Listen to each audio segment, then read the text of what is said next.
I'm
not going to take that out because it's good.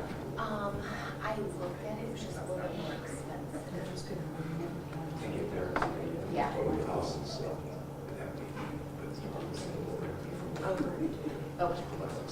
Okay.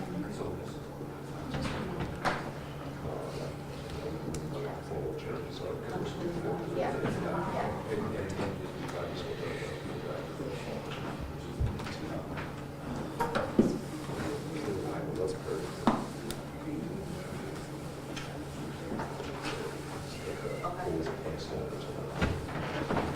All rise. Hey, everybody, please be seated. Okay.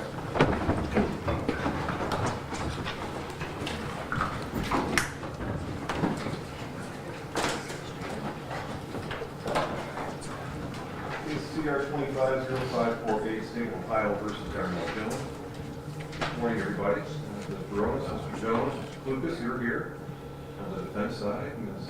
Jack Wilson, and Ms. Cook on the state's side. I'll note for the record that we have some friends of the media here today. I see Vera in the back is the victim's representative here this morning. No. She already called. She will not be coming today. She knew about today, but Yes. is unable to be here. Correct. Okay, I understand. And we have some other folks in the gallery with lots of FPCs. I believe we're also broadcasting these proceedings to the two TV monitors on the first floor in case there were going to be any overflow problems. That's obviously not the problem, or not the case rather, this morning. As we have ample seating room in the courtroom. And I'll note that Mr. Jones is dressed out in civilian clothes. So here we are. I filed a preliminary case management order with an agenda for today's pretrial hearing. And first of all, has council had a chance to look at that? Yes, Your Honor. We have. Okay. Yes, Your Honor. Good.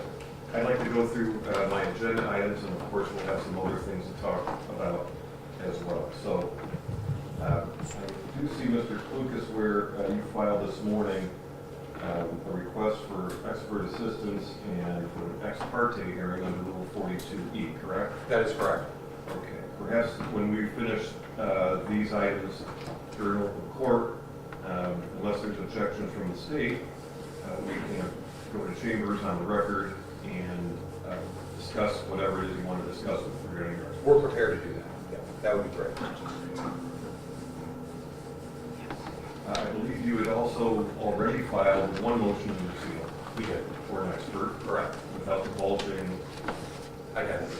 the nature of that expert's expertise and the kind of work the expert will be doing. I did also file an order regarding expert witnesses, regarding billing, keeping the court updated on what they're doing, how much they're costing, making sure that they're available for an eventual trial date, etc. Lucas? Thank you. The experts that we are going to be requesting funding for have all been given a copy of the court's expert witness order, have indicated to me that they are fine with the compliance that the court requests, and that they are available for the scheduled trial. So per the court's order, we made those inquiries before we came to ask for funding. Thank you, Mr. Lucas. The city has yet to identify any experts, as I'm understanding things. Correct.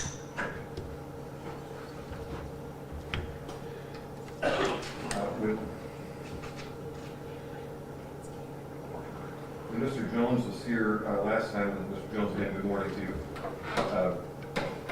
I asked about some mental health concerns. Perhaps that's a matter you'd like to discuss in chambers, or part of the matter that you'd like to discuss in chambers later. But as I recall, Mr.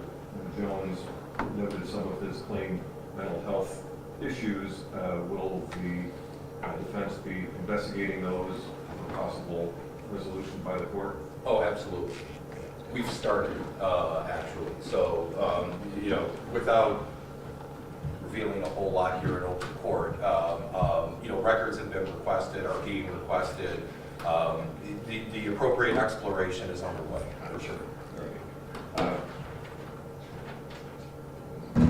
Oftentimes there's a request when evaluations are requested by any kind for copies of prior case dockets involving other offenses, precepts investigations from alleged other offenses, etc. And those are usually collected by the court for submission to whoever needs to look at it. Yeah, some of that material has actually already been disclosed in the state's initial discovery disclosure. I don't know that that's all of it, but it's certainly a good start. So if we need court assistance in collecting some of those items, we would approach the court for that. But we do have a bit of a start on that issue as well.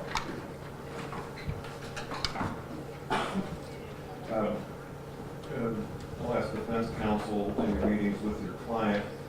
Obviously, Mr. Jones is present today in a wheelchair again, which would kind of indicate to the court some physical handicap or injury. Can you advise the court in terms of what kind of treatment, the sufficiency of whatever treatment he needs for both his medical needs, his physical needs, psychiatric, psychological needs, etc.? Yes. So again, without airing out a lot of protected information, there have been a couple of issues that have been raised.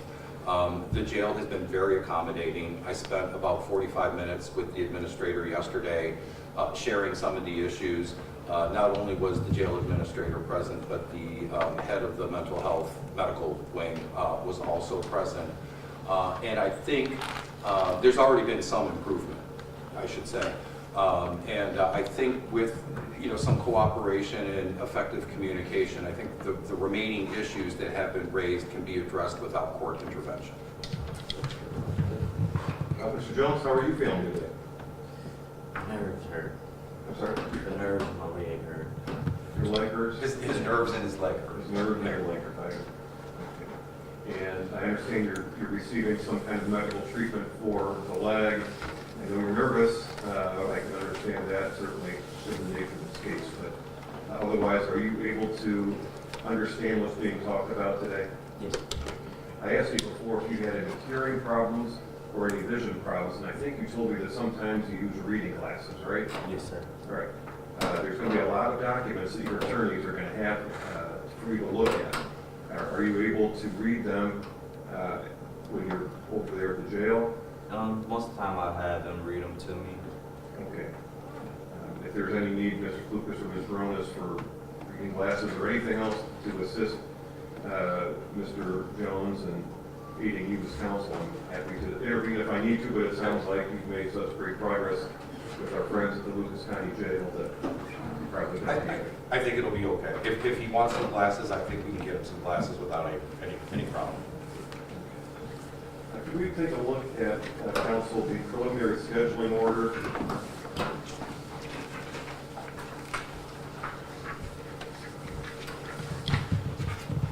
Yes, for the record, was filed on May 14th, journalized the same day, I believe.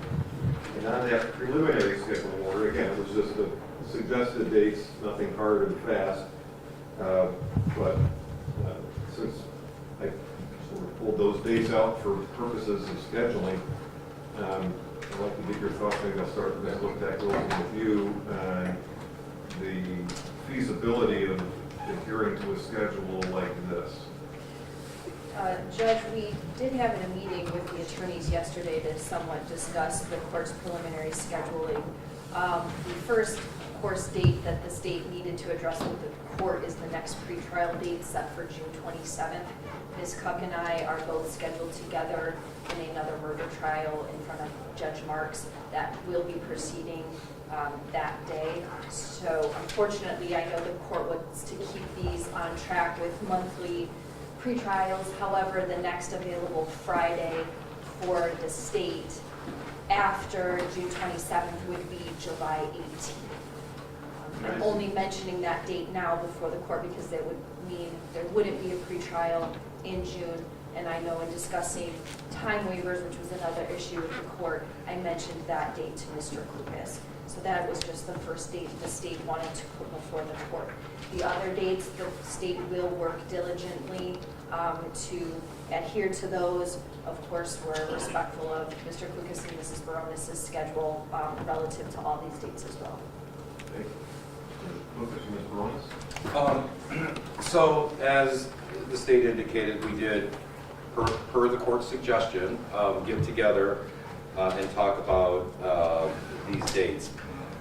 I guess the defense position is this: the way that the various events are laid out chronologically is fine with us. The dates seem a little bit problematic for two reasons. Number one, while we certainly appreciate the vote of confidence by the court, our ability to write the constitutional motion by June 4th is slender at best. It's a long motion. There have been some changes in the case law. Quite candidly, neither Ms. Baronis nor I have written one in a couple of years, and it's going to take a little bit more time than that. What I think, I don't want to speak out of turn, and the state can correct me if I'm wrong, but it kind of segues into the next agenda item, which is the discovery. The state has been very responsive. We have a lot of discovery. And when we were meeting with the state yesterday afternoon, on the desk was more discovery. And then it was represented to me that there was another batch behind that one. And so what we had sort of concluded is that, to set dates that the court really wants the parties to adhere to, would be a bit unrealistic until we've worked through some of this discovery. As of today, I approximated 250 gigabytes in the disclosure that included 1,500 pages of documents. Nobody's sitting on their hands here, but it's a lot of material. So as far as the way the court has things structured for disclosure, I don't know about the state, but we don't have an issue with that as far as who discloses what when. The dates might be problematic just because of what we anticipate to be the amount of the discovery. And that after we get through the discovery, or at least a good chunk of it, then we would probably be in a position to commit to some dates.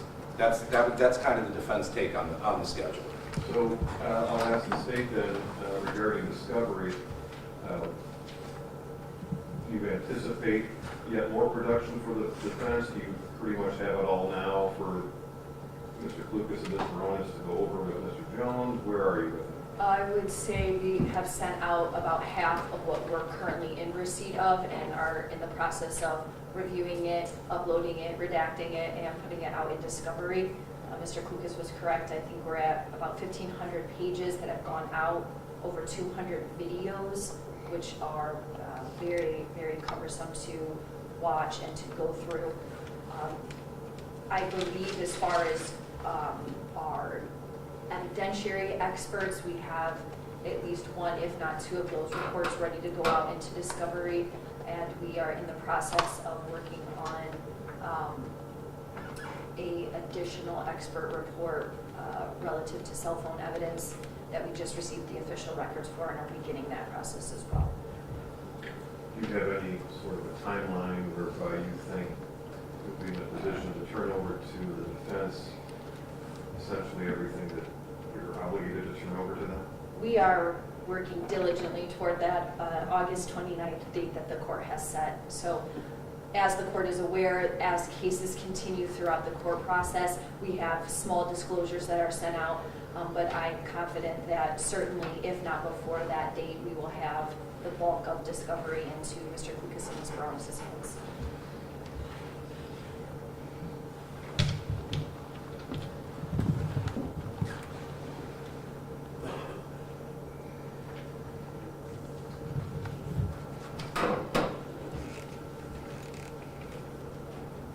Thank you, counsel. Let's start, if we can, then with the resetting of the June 27th pretrial. And I suggest June 20th. No. we have a trip planned that weekend. And I suggest late afternoon, I should say 3 o'clock, as we did with arraignment, Wednesday, July 2nd. Oh, that's fine with me. Is that good with you? Yeah, that's fine with the defense. Judge, I will be available for that date, Ms. Cook. Maybe not. I have a trial scheduled in Judge English's courtroom. It's possible it could be done by that date, but I'm sure Mr. Ted Wilson could cover for my presence. Let's look at vacating that June 27th, 2025 at 9 a.m., resetting it to 3 p.m. Wednesday, June 2nd, or July the 2nd. You mentioned, Mr. Klukas, regarding at least constitutional motions and that rather quick deadline to file those motions. As I mentioned before, when we were together at arraignment, if you believe that you need more attorneys, certainly the Ohio Public Defender is more than willing to have me appoint additional attorney assistance if you thought you needed it for this case for any purpose, essentially. But would that be of any help to you? We are exploring that option. Yes, that probably would be helpful. We've actually started talking about that. We're probably not quite to the point where we're ready to make the request, but it is definitely being considered. However, I don't know that the third attorney would be necessarily helpful on the constitutional motion, but it might free up some time. I will tell the court, it's my habit in these kind of cases to get that motion filed much sooner rather than later. So even though I indicated that June 4th may not be doable, we're going to get to the court as soon as we can. For me, that's just the way that I've normally gone about this. Just, we want to get it in. So Maybe I will do this then, since you've already met and conferred regarding potential dates in this preliminary scheduling order. Could I ask you to get together and actually put to paper dates and deadlines that work on your end? Sure. And as long as they work on my end, we're in agreement. If they're not, then we'll have to have a hearing and discuss it. Let me go to the far end of this case, which is trial. I had suggested a trial commencement date of April 20th of next year, which would give you more than a year essentially from kind of arraignment, et cetera, to get this case to trial. Do you see any problem with that? I can't say that I see a problem with it today. But I mean, there's so much time between today and then, and so much that actually both parties don't know yet, that I would hate to commit to it. I think as a target, Sure. yeah, I think as a target, it's fine.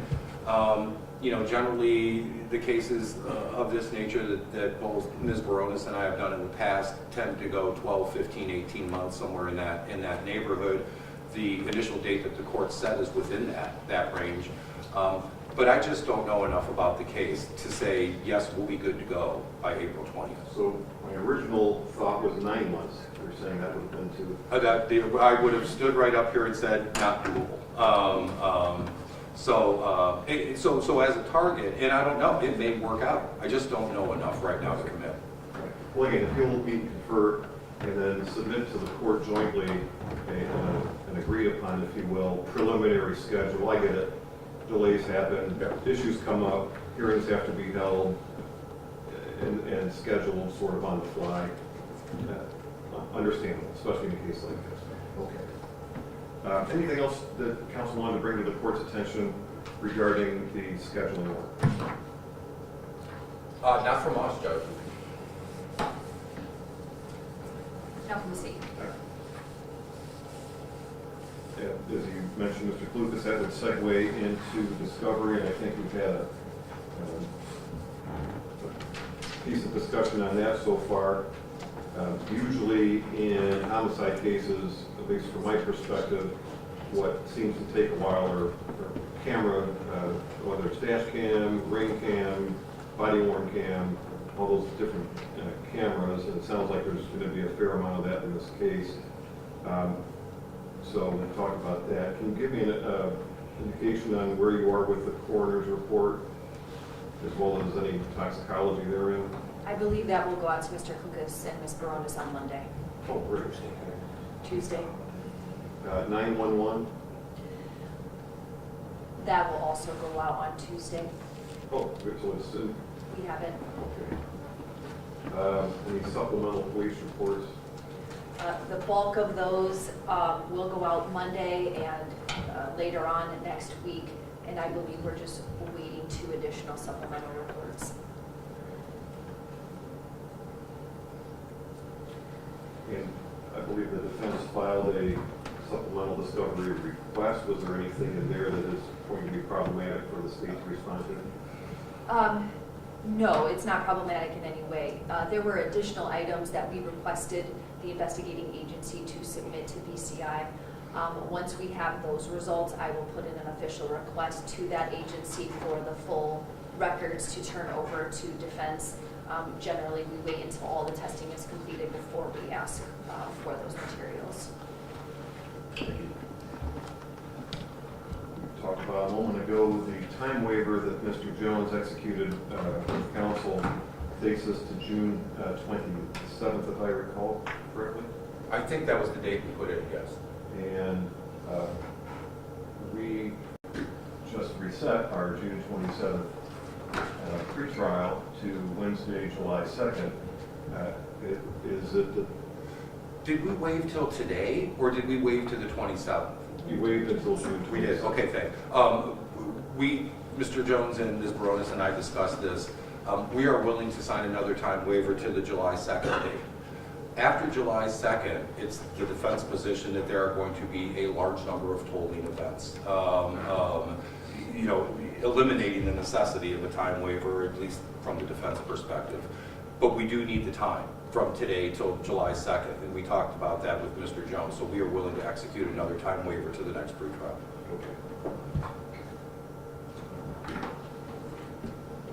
Was there a request for a bill of particulars?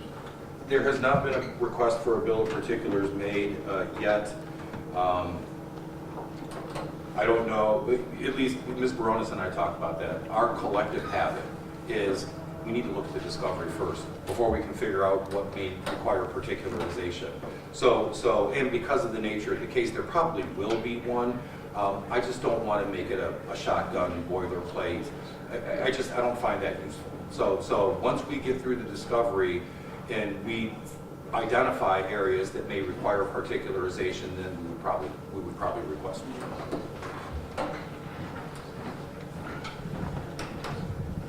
And has provided for the court here a waiver of time limitation that would take us to the next pretrial of July 2nd, 2025. Counsel from approach.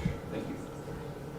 Mr. Jones, you heard me discuss with your attorney the waiver of time. As we talked about when you were here a couple weeks ago, we have two rights to speedy trial. One is contained in the revised code, and one is a constitutional right to be tried within a reasonable amount of time, essentially.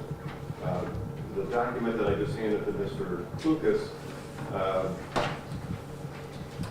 if you agree with it, would waive all of those rights to a speedy trial to our next pretrial, which will now be Wednesday, July 2nd. I'm going to ask you to take a moment to review that with the counsel. If it needs to be your approval, please sign where indicated, and if you have any questions, please let me know.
Approach.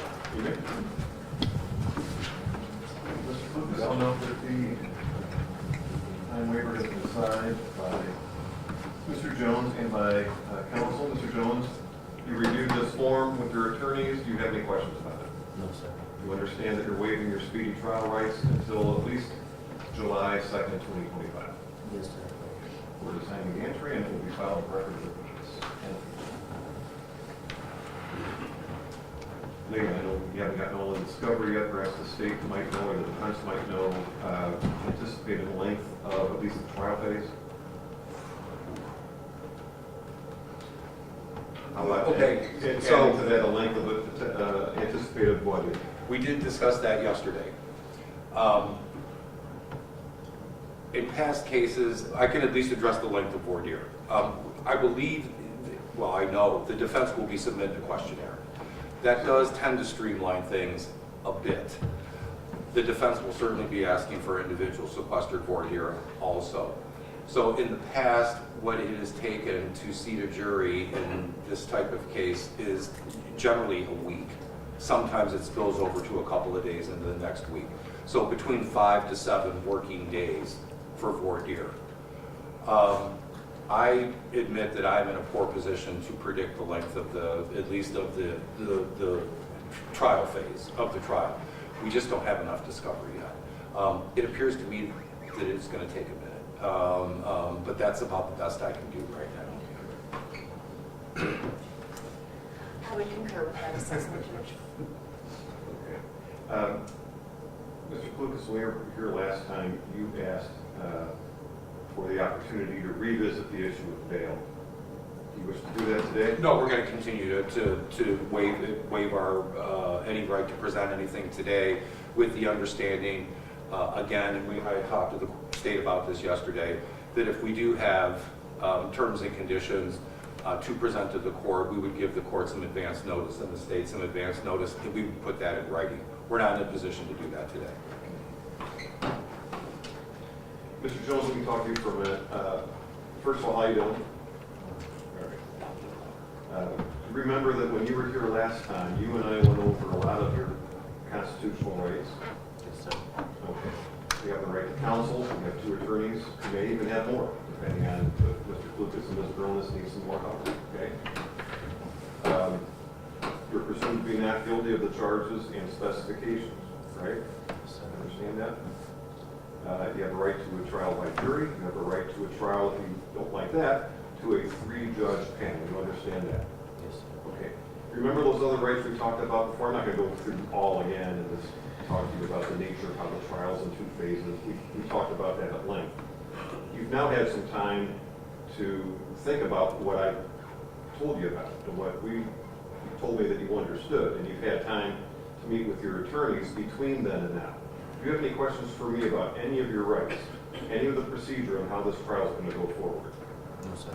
Okay, if at any time you do, please let your attorneys know. In addition to being the defendant in the case, you're also, we want you to participate, be able to participate in helping them present a defense to this case. Do you understand that? Yes, sir. Okay, so if anything gets in the way of that, I want to know, all right? Yes, sir. Okay.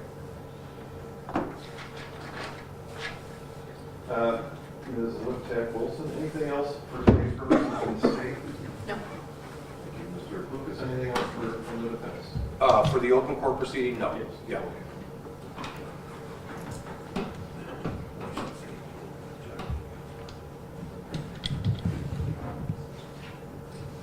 All right. Does the state have any objection to the in-chambers ex parte hearing on motions that have been filed under seal by the defense? We have no objection.